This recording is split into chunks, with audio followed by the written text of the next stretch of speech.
A tax advisor looked at the exact month Prince Harry and Meghan Markle landed back on British soil and used one word: immaculate. Not because it was elegant, because it was precise to the week. 6 complete tax years of non-United Kingdom residency. Not 5, not 5.5, 6. The exact number required under the temporary non-resident rule to ensure that Her Majesty's Revenue and Customs cannot claw back a single penny of capital gains tax on whatever fortune was structured as shares during their time in California.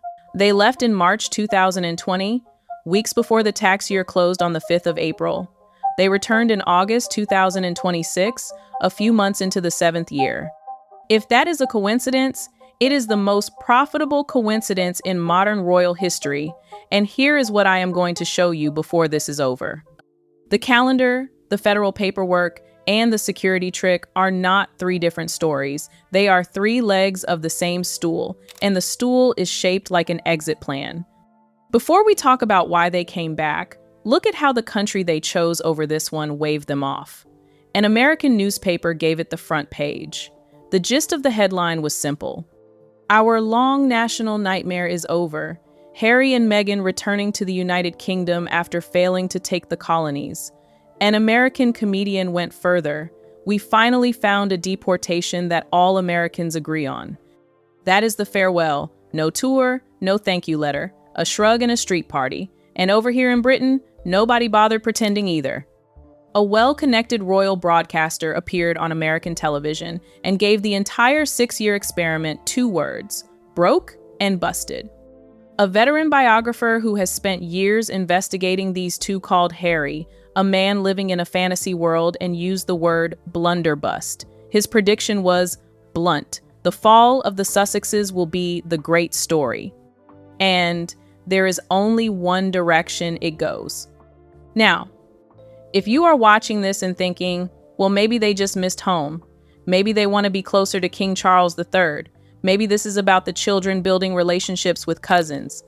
I need you to hold that thought, because 9 people examined this story on a single Thursday afternoon across 5 different programs, and not one of them believed the reason we were given. Not one.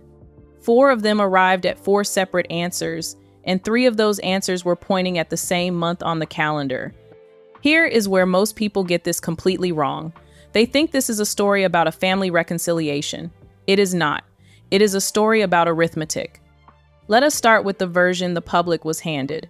The official line, briefed through friendly outlets, including Page 6, said they want to be closer to King Charles. They want the children, Prince Archie and Princess Lilibet, building relationships with their cousins. Lovely sentiment. Now let us count. How many meetings has Prince Harry had with his father in 6 years? 3. How many times has King Charles seen his grandchildren? Twice. Twice in 6 complete years. And now those same children are supposed to be the reason for everything. There's a phrase for what happens when you look at those numbers and then look at the explanation.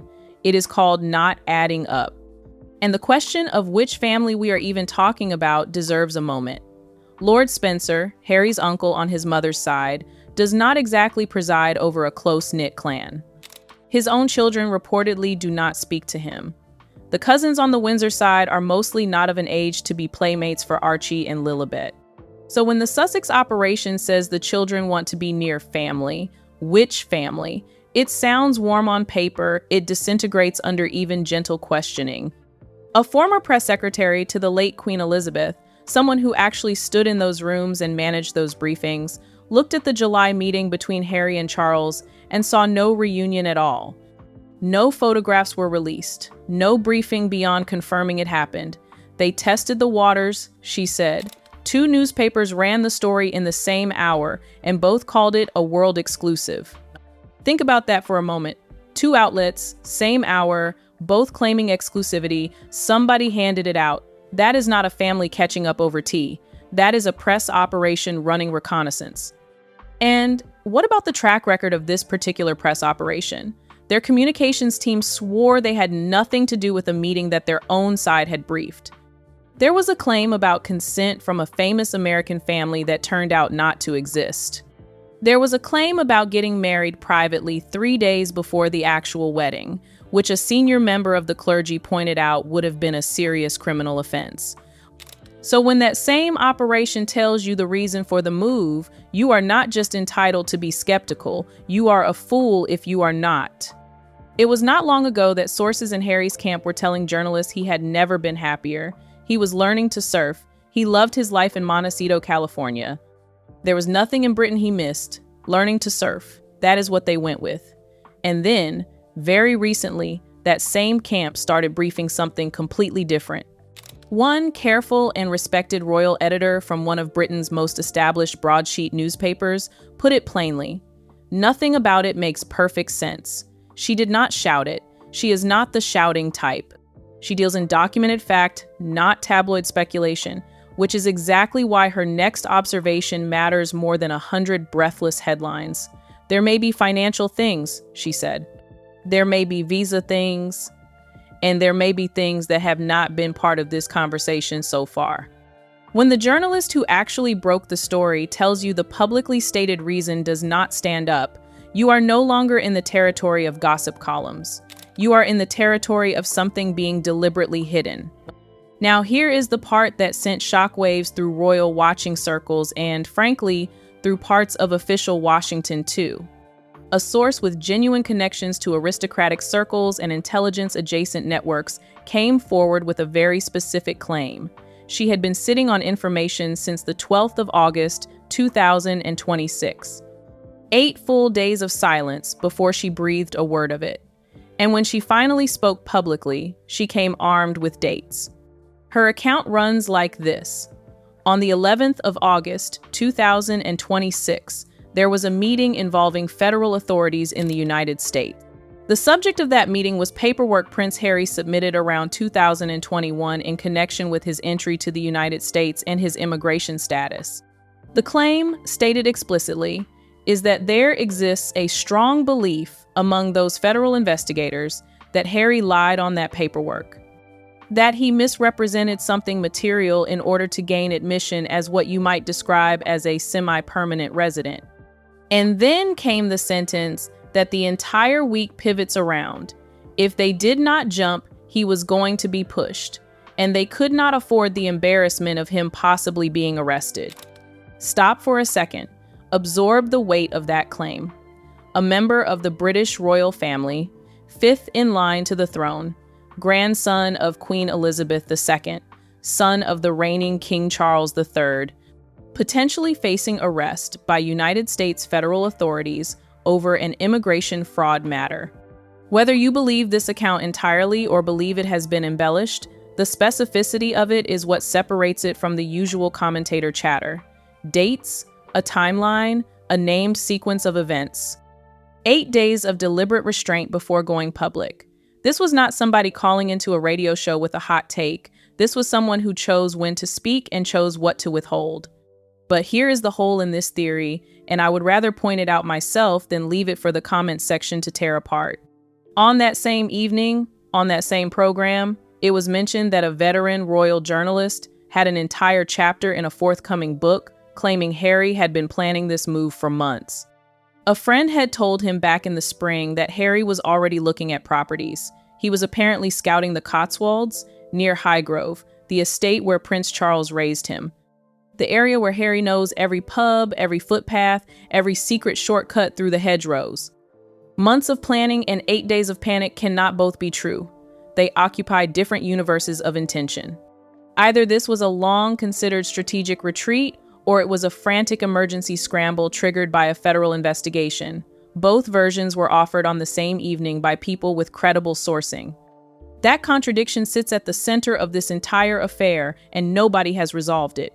My read, and this is my analysis, is that both can coexist, but only if the move was already in motion and the federal inquiry accelerated the timetable. Think of it the way a chess player thinks. You have been planning to castle for 3 moves. Your king is exposed but not in immediate danger. Then suddenly a rook slides into an unexpected file and check is 1 move away. You castle now instead of next turn. The destination is the same, the urgency is new. That is what I believe happened in August 2026. The where was decided months ago. The when was decided in a panic. Now let us talk about money, because every single road in this story eventually crosses a cashier's desk. The most unvarnished verdict came from a royal broadcaster who appeared on American cable news and delivered his assessment in under 3 minutes. "They can frame it any way they want," he said. "The bottom line is they are broke and busted." It did not work. The idea never arrived. And then he did something nobody else on that Thursday bothered to do. He named the exact moment it turned. The court case against Associated Newspapers, the publisher of the Daily Mail, Prince Harry had brought the case personally and lost. This broadcaster's reading was that Harry genuinely believed he was going to win it, that he had been told by his advisors that it would solve everything. He was going to be the dragon slayer. There was going to be a fortune in damages. When the case collapsed, that was the final decision. The last card had been played and the hand was empty. Now place that verdict next to a detail that surfaced on the very same Thursday. The bill for that lost case, the actual legal costs Prince Harry owed to Associated Newspapers, was expected to land the next morning. So follow the timeline. The homecoming story goes out on Wednesday night. The cost bill arrives on Friday. Get your narrative out before their narrative drops, and you buy yourself a headline about coming home instead of a headline about what you owe. That is not unfortunate timing. That is a press operation working to a hard deadline with full knowledge of what was on the other side of it. And while we are counting, look at the empire Prince Harry is supposedly leaving behind in Montecito. On a particular lifestyle website that week, the grand total of products available for purchase consisted of 2 candles and a box of matches. The price tag for that haul was $128. $128 for wax and friction. Meanwhile, the cooking show had been a disaster. The jam brand had failed to sell out even with the full Duchess of Sussex marketing push behind it. Spotify had ended its deal. Netflix was reportedly running dry on material because the only product they ever really had to sell was their own family, and every drawer had been emptied. A resident of Montecito, someone who moves in the same wealthy circles, reportedly sent a text with 2 words: "Bye-bye." The word from that community, and these are people with genuinely serious money, was that nearly everyone was relieved to see them go. That is a particular species of failure.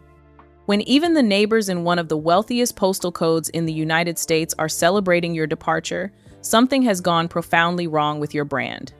One biographer summarized it with characteristic bluntness. They are pretty well burnt out in California, and they are going to run out of money themselves before very long. A senior royal correspondent added the observation that stings worst. They never made their money through original ideas. Every pound they earned came from selling out the royal family. And now they have run out of things to sell. No more Netflix bombshells because every bombshell has already been dropped. No more Spotify content because the relationship imploded. No more revelations because there is nothing left to reveal that has not already been transcribed, published, broadcast, and picked over by a million comment sections. 6 years, 1 product.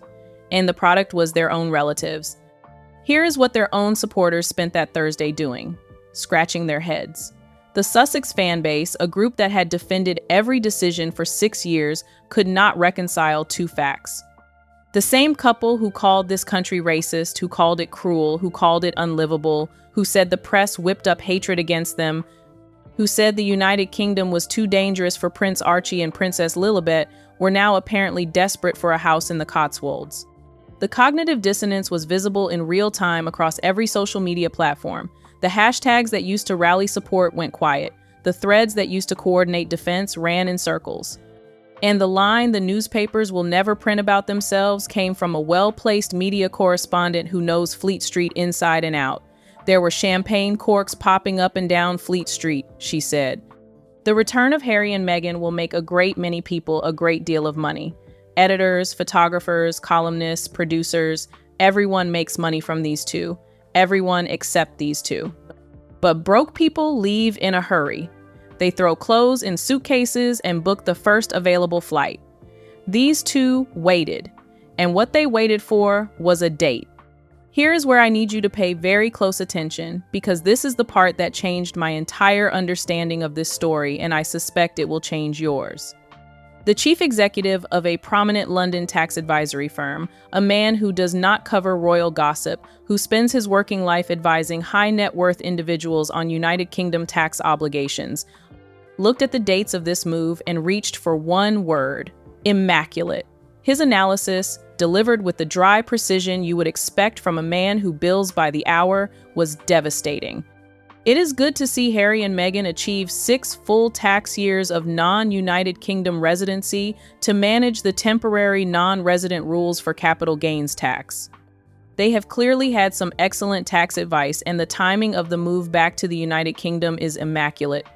Let me take that apart slowly, because that assessment is doing an enormous amount of work beneath its measured surface. There is a rule embedded in United Kingdom tax law that was built specifically to prevent wealthy individuals from leaving the country, cashing in on overseas gains while they are non-resident, and then strolling home again as though nothing happened. The mechanism is called the temporary non-resident rule, and it works like this.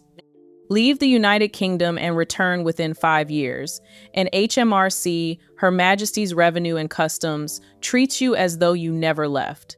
Every capital gain you realize while living abroad becomes taxable in full at United Kingdom rates, as if you had been sitting in Kensington the entire time.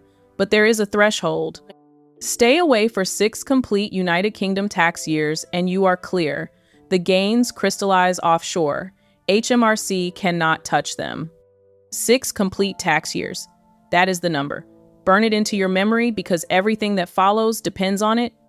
Prince Harry and Meghan Markle, the Duke and Duchess of Sussex, left the United Kingdom in March of 2020. The United Kingdom tax year runs from the 6th of April to the 5th of April. So when they left in March, the tax year ending on the 5th of April 2020 was already almost complete. That closing date started the clock. Now count forward with me. Tax year 1, the 6th of April 2020 to the 5th of April 2021. Tax year 2, the 6th of April 2021 to the 5th of April 2022. Tax year 3, the 6th of April 2022 to the 5th of April 2023. Tax year 4, the 6th of April 2023 to the 5th of April 2024. Tax year 5, the 6th of April 2024 to the 5th of April 2025. Tax year 6, the 6th of April 2025 to the 5th of April 2026.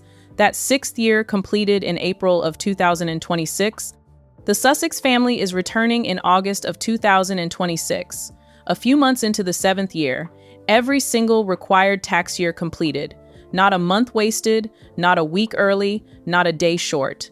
If their income from the Netflix deal, from the Spotify partnership, from the book deal for Spare, from speaking engagements and commercial ventures was structured as equity holdings or share options rather than straightforward salary payments, and any halfway competent accountant advising clients at this level of wealth would have recommended exactly that structure, then those capital gains are now safely and permanently beyond the reach of HMRC's 24% capital gains tax rate.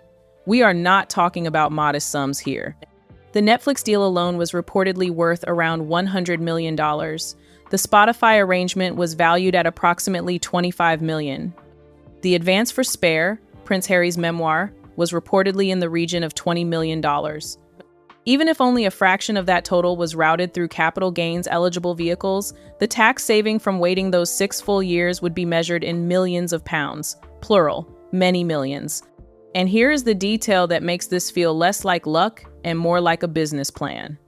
An aristocratic source with her own extensive network, someone entirely separate from the tax firm, arrived at precisely the same conclusion independently.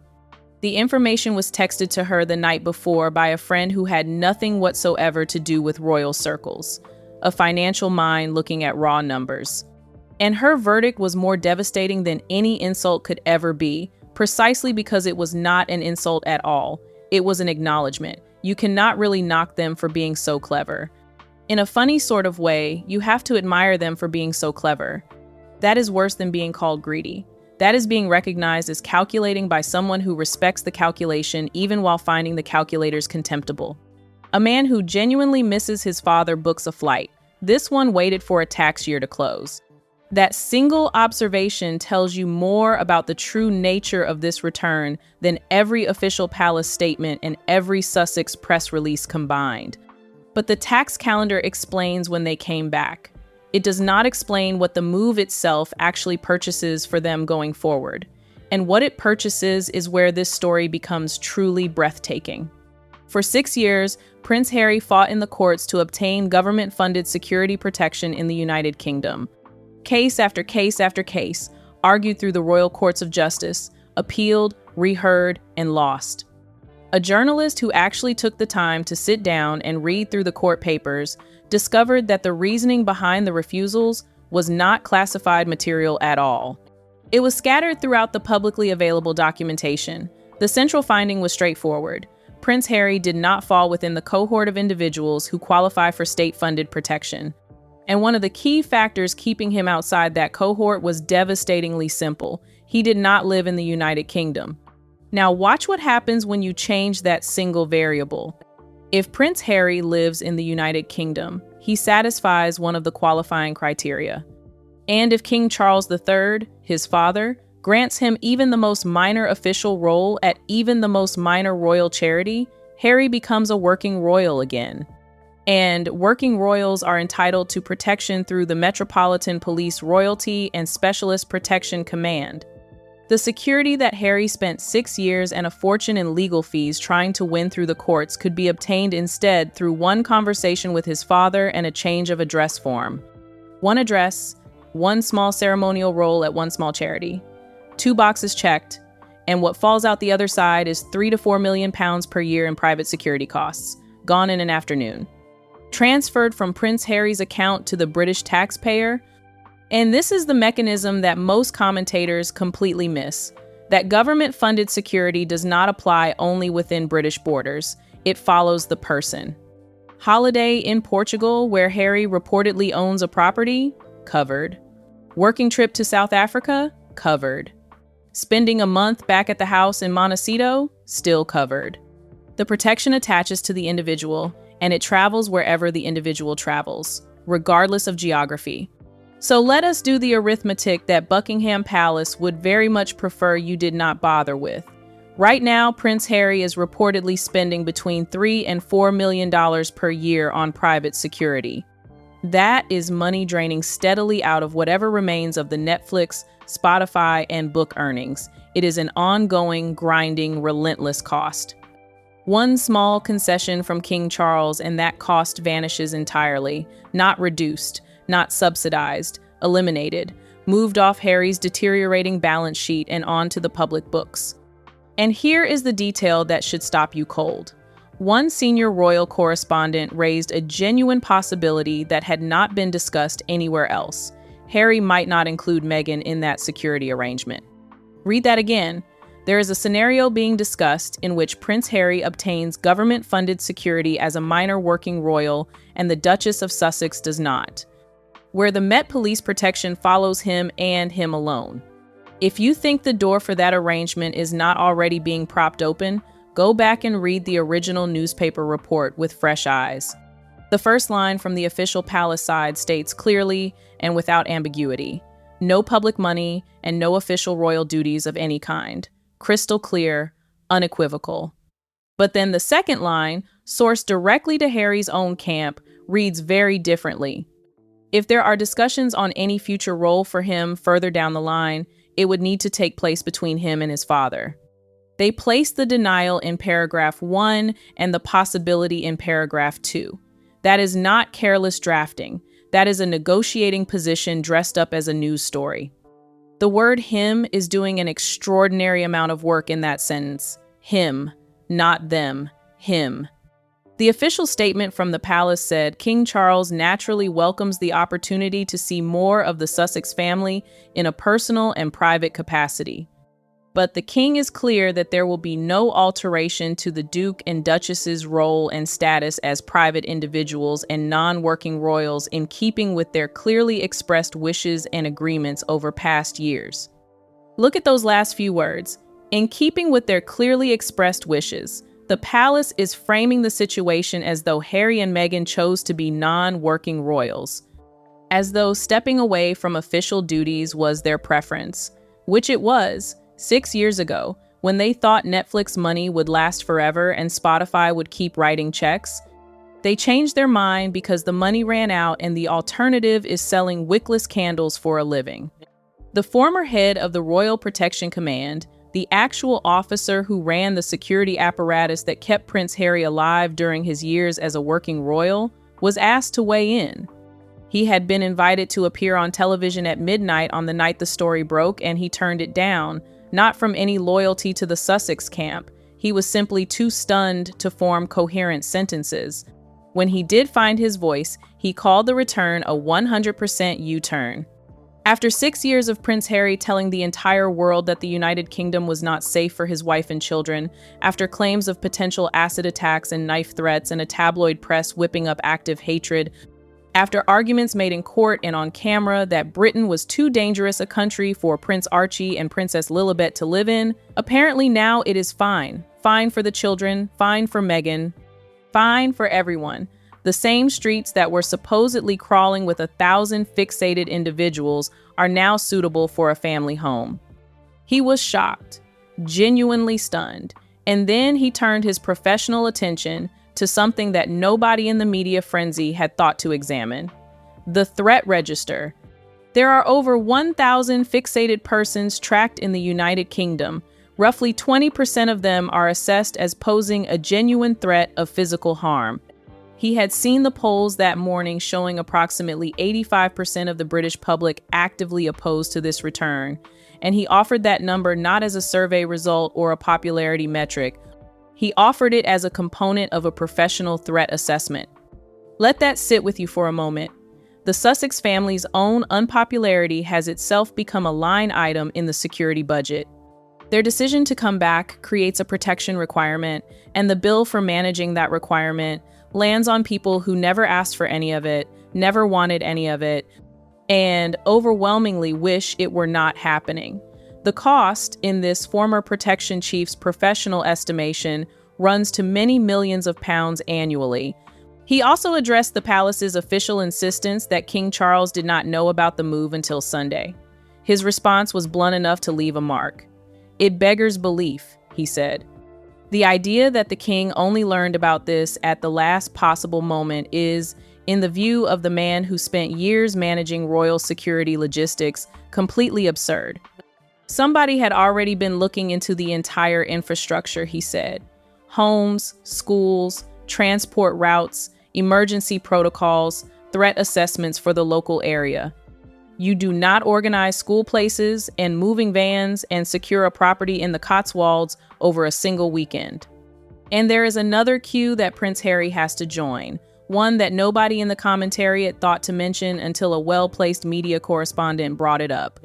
The Home Office review of Harry's security classification is being held up by something entirely practical. There are too many living former prime ministers already requiring round-the-clock armed protection. The protection budget has a finite capacity. That is who Prince Harry is queuing behind. Former heads of government who actually served their country, who actually carried the weight of office, standing in line ahead of a man who walked away from the only job he was born to do. The Home Secretary has not shifted position, and Harry's protection status, as of now, remains unchanged. Here is the part of this story that genuinely troubles me, and I think it should trouble you too, because it reaches beyond tabloid entertainment and into the structural integrity of the monarchy itself. What Prince Harry has done, whether through emotional instinct or calculated design, is exploit the single vulnerability in the British monarchy that no constitutional reform can fix. King Charles loves him. Charles adores Harry, the darling boy, always the favorite, if we are being honest about it, and Harry has used that love as a crowbar.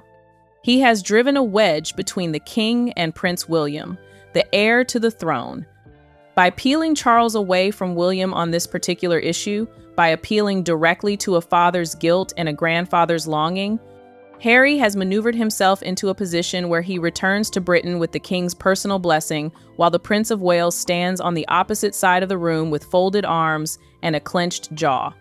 If there is a fracture at the heart of the crown, if the sovereign and the heir disagree publicly about something this visible and this emotionally charged, the damage is not merely personal, it is institutional. It undermines the principle that the monarchy speaks with one voice. And one experienced observer of this family, someone who has watched the internal dynamics play out over decades, believes that is not an unintended consequence. It is the intended mechanism. Meghan, this observer believes, will use every interaction, every public sighting, every moment of proximity to working royals as raw material, a book, content for a future deal. Footage for something nobody has been briefed about yet. The proximity itself is the product. It always has been. The only difference is that now they need to manufacture it domestically rather than selling memories of it from 5,000 miles away. Prince William and Catherine, the Princess of Wales, reportedly want little or nothing to do with Harry and Meghan. The late Queen Elizabeth reportedly felt much the same before her death. King Charles himself has maintained limited contact, more so with Harry than with Meghan, but even with his son, the relationship has been strained and sporadic. 3 meetings in 6 years? That is not estrangement being repaired, that is estrangement being managed.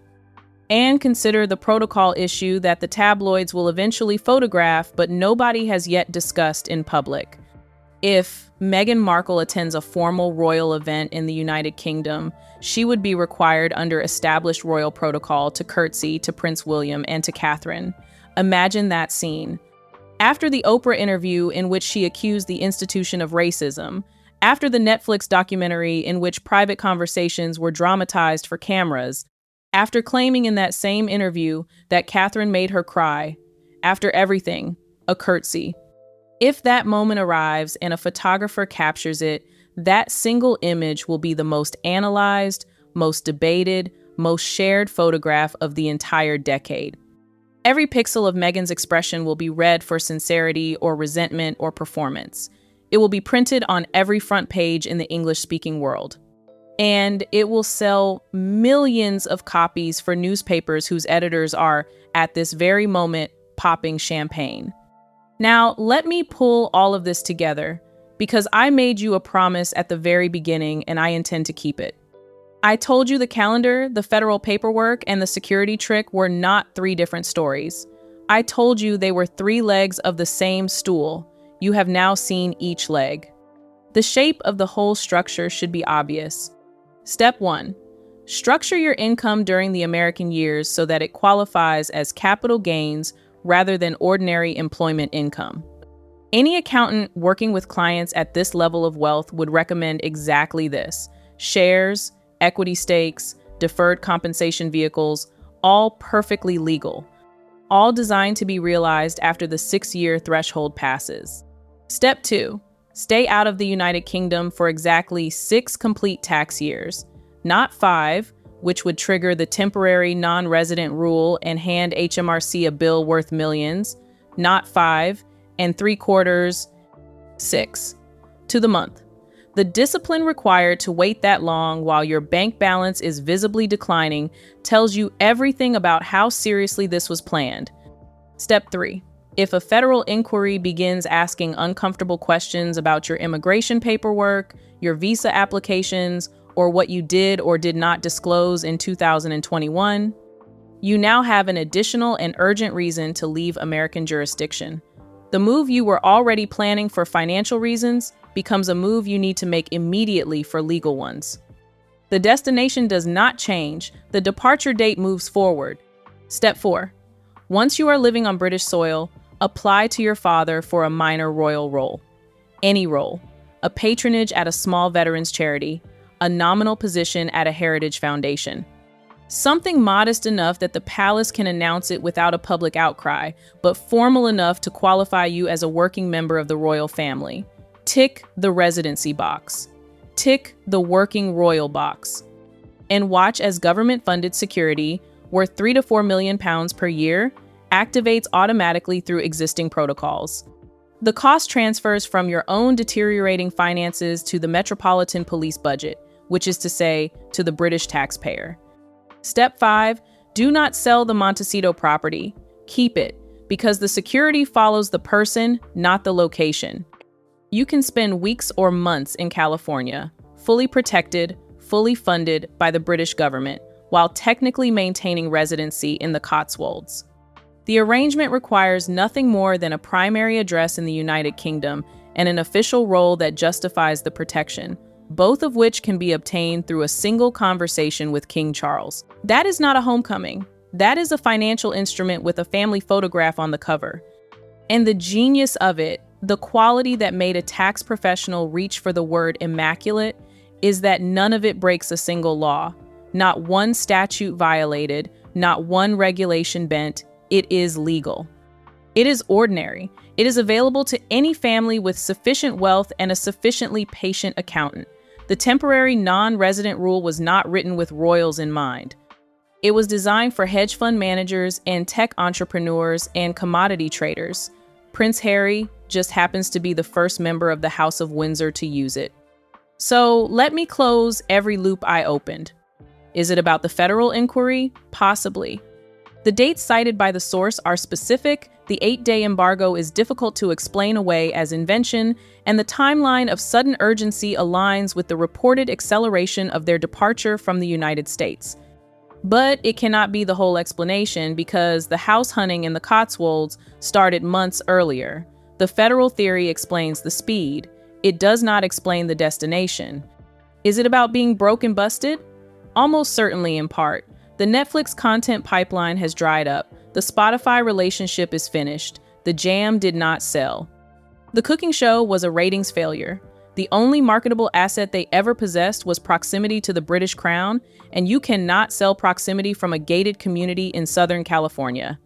Every credible assessment of their financial position arrives at the same conclusion.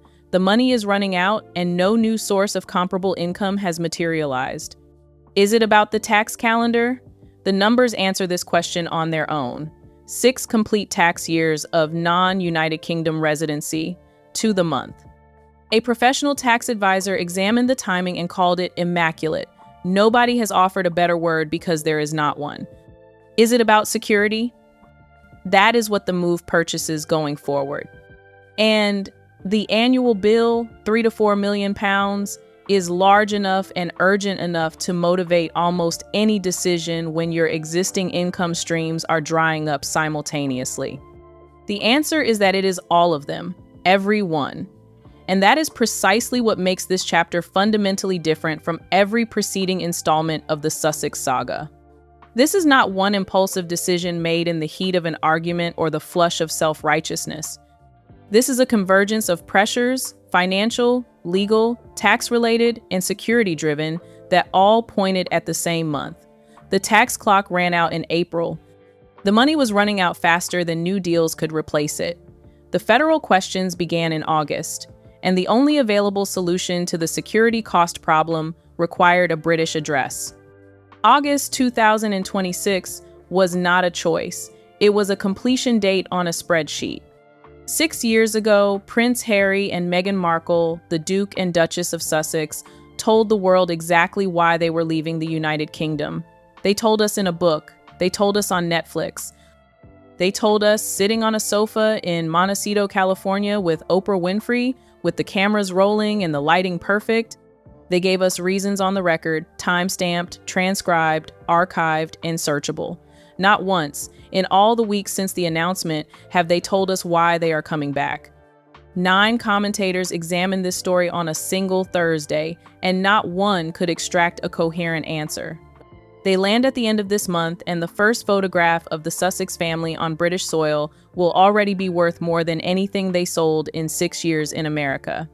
Nobody asked the rest of us whether we wanted the show back on our screens. Here is what I know for certain. When your critics cannot agree on which specific deception to accuse you of, you have stopped being a scandal and become a puzzle.